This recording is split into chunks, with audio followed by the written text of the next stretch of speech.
यह शायद अब तक की सबसे विवादित आपदा थ्रिलर फिल्म है। कुछ लोग इसे न भूल पाने वाली क्लासिक मानते हैं, तो वहीं कई इसे सिरे से खारिज करते हैं। और विवाद की सबसे बड़ी वजह है फिल्म की सरल लेकिन भयावह अवधारणा कॉन्सेप्ट। सिर्फ एक हल्की सी हवा का झोंका और लोग खुद को खत्म करने के लिए दौड़ पड़ते हैं। यह तो मानो एक असंभव सी विपदा है। कहानी की शुरुआत में किसी बड़े शहर के एक पार्क में पर्यटक खुशी खुशी चहलकदमी कर रहे हैं। तभी एक हल्की मुलायम हवा गुजरती है। पल भर में सारी चहल पहल थम जाती है। किनारे खड़ी एक लड़की कुछ गड़बड़ी महसूस करती है। जैसे ही वह अपनी सहेली को बताने वाली होती है, अगले ही पल वह अपने हेयर पिन को निकालकर खुद की गर्दन में मार लेती है। जल्द ही और भी लोग एक एक करके नीचे गिरने लगते हैं। पास के एक कंस्ट्रक्शन साइट पर ठेकेदार को लगा कि मजदूर का गिरना सिर्फ एक दुर्घटना है, लेकिन अगले ही पल सभी मजदूर एक एक करके ऊंची बिल्डिंग से छलांग लगा दी। यह मौत का तूफान चुपचाप बिना किसी आहट के आया और इसने लगभग सभी को अचंभित कर दिया। इधर साइंस टीचर मिहिर अभी भी अपनी क्लास में पढ़ा रहे हैं। प्रिंसिपल उन्हें बुलाते हैं, तब उन्हें पार्क की इस भयंकर घटना के बारे में पता चलता है। सुरक्षा को देखते हुए प्रिंसिपल स्कूल को बंद करने और सभी छात्रों शिक्षकों को तुरंत घर भेजने का फैसला करते हैं। मिहिर का सालों पुराना दोस्त फारूक मिहिर को अपने साथ गांव के पुश्तैनी घर में शरण लेने के लिए कहता है। मिहिर पहले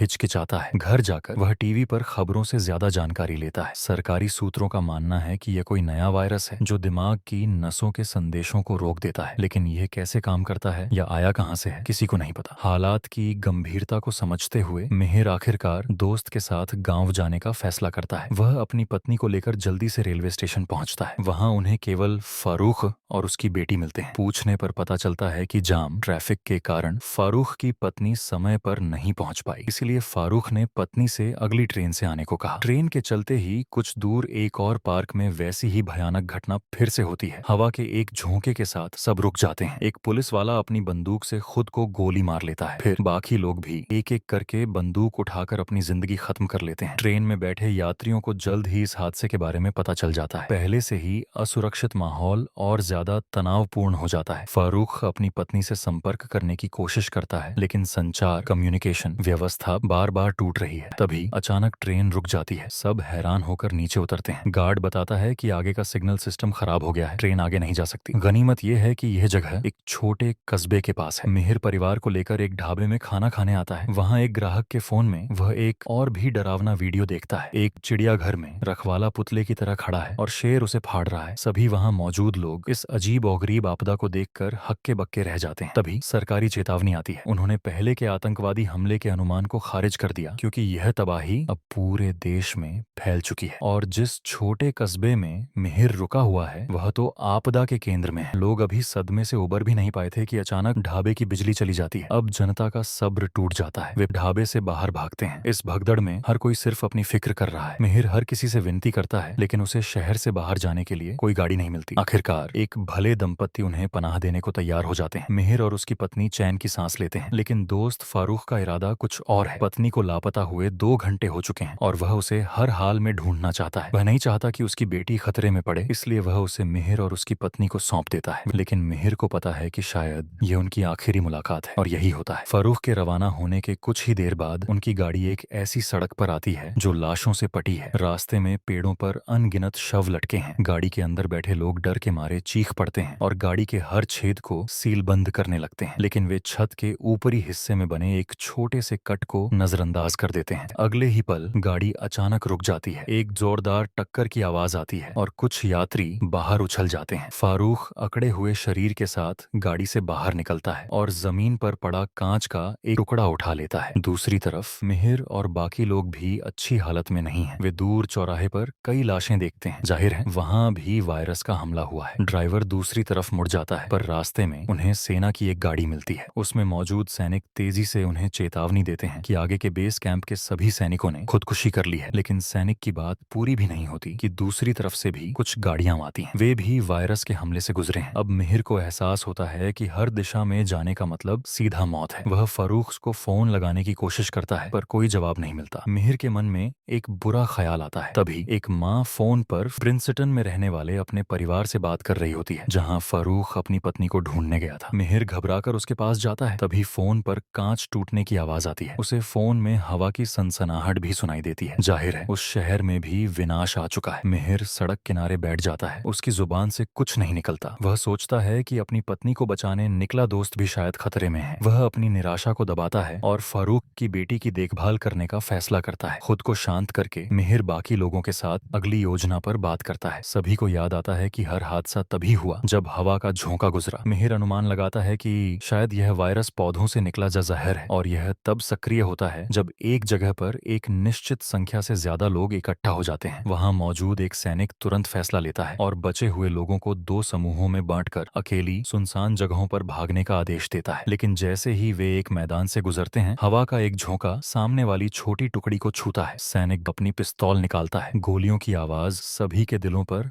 हथौड़े की तरह लगती है। सामने वाली छोटी टुकड़ी पल भर में खत्म हो जाती है। मिहिर अविश्वास से बुदबुदाता है, क्या बस 10-12 लोगों के इकट्ठा होने से ही पौधों का जहर सक्रिय हो गया? बची हुई छोटी टुकड़ी घबरा जाती है। मिहिर खुद को शांत करता है। वह अपने साइंस के ज्ञान का इस्तेमाल करके अंदाजा लगाता है कि इंसानों के शरीर से निकलने वाली गंध पौधों को उत्तेजित करती है। अगर वे हवा के विपरीत दिशा में भागते हैं तो वायरस के हमले से बच सकते हैं। तभी पास में हवा आती हुई महसूस होती है। वह सबको बिखर कर भागने को कहता है। अजीब हवा का झोंका मानो आंखें रखता हो। वह तेजी से बचे हुए लोगों के पीछे से गुजर जाता है। मिहिर और उसकी पत्नी आंखें बंद करके किस्मत के फैसले का इंतजार करते हैं। जब सब शांत होता है तो वे खुशी से देखते हैं कि वे बच गए हैं। लगता है मिहिर का अंदाजा सही था। वायरस का संबंध भीड़ की संख्या और हवा की दिशा से जरूर है। पिछली टीम के बिखर जाने के कारण अब मिहिर और उसकी पत्नी के साथ फरूख की बेटी के अलावा 2 और नए अजनबी जवान लोग हैं। मिहिर जल्दी से एक लावारिस गाड़ी के पास जाता है। वह रेडियो से ताजा खबरें जानना चाहता है, लेकिन तभी उसकी नजर पास के एक फार्म हाउस पर पड़ती है। वे बिना सोचे समझे उस तरफ भागते हैं। मिहिर को लाइब्रेरी में एक नक्शा मिलता है। वह ऐसी जगह जाना चाहता है जहां न तो पेड़ पौधे हों न ज्यादा आबादी। तभी गलती से उसका पैर कमरे की सजावट के लिए रखे हरे पौधे पर पड़ जाता है। मिहिर को अचानक एक पुरानी पत्रिका की बात याद आती है। कुछ समय पहले वैज्ञानिकों ने समुद्र में बहुत पुराने बैक्टीरिया जीवाणु खोजे थे। कुछ लोग गलती से उनसे छू गए थे और वे अचानक मर गए थे। इससे भी ज्यादा अजीब ये है कि हाल ही में शहद की मक्खियां भी गायब हो गई हैं। मिहिर को यकीन नहीं है कि इसका पौधों के वायरस से कोई संबंध है या नहीं, लेकिन एक बात वह जानता है, यह घर हरे भरे पेड़ों से घिरा हुआ है। यहाँ ज्यादा देर रुकना खतरनाक हो सकता है। जैसे ही वे एक पहाड़ी पर चढ़ते हैं, वे देखते हैं कि 2 और समूह फार्म हाउस की ओर आ रहे हैं। जैसे ही वे मिलने वाले होते हैं, वे अचानक वहीं जम जाते हैं। जाहिर है लोगों की संख्या सीमा पार कर गई और पौधों का वायरस सक्रिय हो गया। बचे हुए लोग अजीब अजीब हरकतें करके अपनी जान लेने लगते हैं। मिहिर और उसके साथियों से यह देखा नहीं जाता। वे तेजी से दूसरी दिशा में भाग जाते हैं। काफी देर चलने के बाद सब थक चुके होते हैं। उन्हें दूर एक घर दिखता है। मिहिर खुद आगे जाता है और घर के मालिक से पूरी विनम्रता से पूछता है कि क्या वे उन्हें पनाह दे सकते हैं, लेकिन घर के मालिक संक्रमित होने के डर से उन्हें तुरंत वहां से जाने को कहते हैं। साथ आए 2 जवान लड़के नाराज होते हैं और गुस्से में दरवाजे और खिड़कियों को जोर से पीटते हैं। अगले ही पल दरवाजे के नीचे की दरार से एक लंबी राइफल बाहर आती है। दरवाजे के पास खड़ा लड़का जमीन पर गिर पड़ता है। अभी लोग हैरान ही थे कि वही राइफल खिड़की से बाहर निकलती है। खिड़की के पास खड़ा दूसरा लड़का भी लाश बन जाता है। घर के मालिक की दहाड़ने की आवाज अंदर से फिर आती है। मिहिर अपने दुख को दबाकर पत्नी और लड़की को लेकर तेजी से वहां से भागता है। शाम होने लगती है। उन्हें एक और घर मिलता है। मिहिर पहले जांच पड़ताल करने का फैसला करता है। इस बार उनकी किस्मत अच्छी है। घर की बुजुर्ग मालकिन ओल्ड लेडी बहुत मिलनसार है। वह घर में अकेली रहती है। दिन भर काम करके वह सबके लिए स्वादिष्ट खाना बनाती है। मिहिर और उसकी पत्नी आभार महसूस करते हैं, लेकिन उन्हें लगता है कि उस बुजुर्ग महिला में कुछ तो अजीब है। फरूख की बेटी को सुलाने के बाद मिहिर और उसकी पत्नी आगे के सफर पर चर्चा करते हैं। जैसे ही वे मुड़ते हैं, देखते हैं कि वह बुजुर्ग महिला ठीक दरवाजे पर खड़ी है। मिहिर अब तंग आ चुका है और सोचता है कि उन्हें यहाँ से जल्दी निकल जाना चाहिए। अगले दिन सुबह उठने पर वह देखता है कि पत्नी और लड़की दोनों गायब हैं। वह हैरान होकर नीचे ढूंढने जाता है। तभी देखता है कि बुजुर्ग महिला के कमरे का दरवाजा हल्का सा खुला है। मिहिर उत्सुकता से दरवाजा खोलता है। उसे बिस्तर पर एक अजीब सी गुड़िया दिखती है। अगले ही पल बुजुर्ग महिला उसके पीछे आ जाती है और गुस्से से मिहिर को चोर कहती है। मिहिर को एहसास होता है कि बुजुर्ग महिला अकेलेपन के कारण शायद मानसिक रूप से थोड़ी परेशान है। वह जल्दी से दरवाजे से बाहर निकलकर उसे समझाने की कोशिश करता है, लेकिन देखता है कि बुजुर्ग महिला वहीं जड़ खड़ी है। उसके सिर के ऊपर लगे पेड़ के पत्ते पागलों की तरह हिल रहे हैं। मिहिर आंखें फाड़कर देखता है और तेजी से वापस लकड़ी के घर में भाग जाता है। जैसे ही वह दरवाजा बंद करता है, बाहर से टकराने की आवाज आती है। जाहिर है बुजुर्ग महिला पर भी पौधों के वायरस का असर कैंसर हो गया है। हवा का झोंका हॉल में आता महसूस होता है। मिहिर तुरंत पास की रसोई में छिप जाता है और तौलिए से हर दरार को बंद कर देता है। तभी उसे अपनी पत्नी की हल्की आवाज सुनाई देती है। वह बगल वाले कमरे का लकड़ी का दरवाजा खोलता है तो आवाज और साफ हो जाती है। असल में उसकी पत्नी लड़की को लेकर आंगन के स्टोर रूम में खेल रही थी। दोनों कमरों के बीच एक खोखला पाइप जुड़ा था, इसीलिए वे एक दूसरे की बातें सुन पा रहे थे। मिहिर के चेहरे पर जरा भी खुशी नहीं आती, क्योंकि उसे पता चलता है कि पौधे इंसान की गंध को भी तुरंत पकड़ सकते हैं। बुजुर्ग महिला की मौत इसी का सबूत है। मिहिर सोच भी नहीं पाता कि इंसान इस महाविनाश से कैसे बचेंगे। जब हर हाल में मरना ही है तो वह बस अपनी पत्नी के साथ रहना चाहता है। यह फैसला करके मिहिर बाहर निकल आता है। हैरानी की बात है कि उसकी पत्नी भी दरवाजा खोलकर उसकी तरफ आती है। वे दोनों जल्दी से बीच के खाली मैदान में मिलते हैं। उनके आसपास तेज हवा घूम रही है। पति पत्नी हाथ पकड़कर मौत के आने का इंतजार करते हैं, लेकिन 10 मिनट बीत जाते हैं और वे दोनों पूरी तरह सुरक्षित हैं। दरअसल जैसे ही मिहिर दरवाजे से बाहर निकला, यह अजीब आपदा अपने आप खत्म हो गई थी। 3 महीने बीत जाते हैं और सब कुछ पहले जैसा सामान्य हो जाता है। फरूख की बेटी मिहिर और उसकी पत्नी के साथ रह रही है। टीवी पर विशेषज्ञ एक्सपर्ट अनुमान लगा रहे हैं कि यह आपदा मानव द्वारा प्रकृति को पहुंचाए गए नुकसान के खिलाफ प्रकृति की चेतावनी थी। यह ठीक वैसे ही था जैसे समुद्र में रेड टाइड, एक तरह का शैवाल खिलना जो अचानक आता है और जल्दी ही चला जाता है। कैमरा वापस सामान्य हो चुके पार्क की तरफ जाता है। लोग फिर से खुशी खुशी फुर्सत के पल का आनंद ले रहे हैं। बिना किसी संकेत के अचानक सबके सब वहीं के वहीं जम जाते हैं। भयानक पौधों का वायरस फिर से आ गया है। पता नहीं इस बार यह खुद जाएगा या नहीं। यह थी फिल्म विनाश का रहस्य, द हैपनिंग की पूरी कहानी। यह फिल्म यकीनन बचपन में डर पैदा करने वाली फिल्मों में से एक है। भले ही इसमें ज्यादा विचलित करने वाले दृश्य न हों, लेकिन इसमें डर का माहौल बेहद शानदार तरीके से बनाया गया है।